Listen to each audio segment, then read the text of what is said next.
చిరుగాలిలా నలువైపులా నీ హాయి స్పర్శ నన్ను వీడిపోదులే.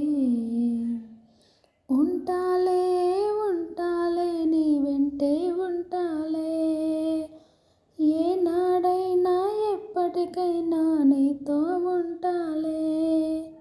ఉంటాలే ఉంటాలే నీ వెంటే ఉంటాలే, నేడు రేపు ఏనాడు నీ జంటై ఉంటాలే. హాయ్ అండి, అందరికీ నమస్కారం. Welcome to Archana kitchen.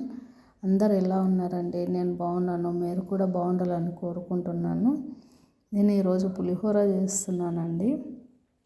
పులి లాంటి పులిహోర, కానీ ఆ పులిహోరలకు పల్లీలు లేవు, కరివేపాకు లేదు, అయినా కానీ పులిహోర వేసుకొని తింటున్నాము.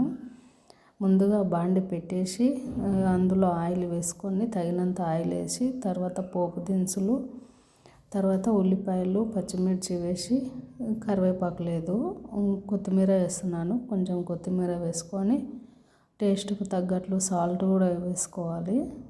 తర్వాత కొంచెం పసుపు వేసుకున్న తర్వాత కొంచెం ఉల్లిపాయలు అవి మగ్గాలి. మగ్గిన తర్వాత సాల్ట్ వేసుకొని పసుపు వేసుకున్న తర్వాత నిమ్మకాయ పిండేసేయాలి. స్టవ్ ఆఫ్ చేసేసి నిమ్మకాయ పిండేసి తర్వాత రైస్ వేసుకొని కలుపుకుంటే పులిహోర అయిపోద్ది. కానీ ఒక చిన్న మాట, పండుగలు వచ్చినప్పుడు అమ్మ నాన్న వాళ్ళు లేని వాళ్ళకి పుట్టింటికి వెళ్ళాలని చాలా ఆశ ఉంటుంది. నాకు కూడా అమ్మ ఉంది, నాన్న లేడు.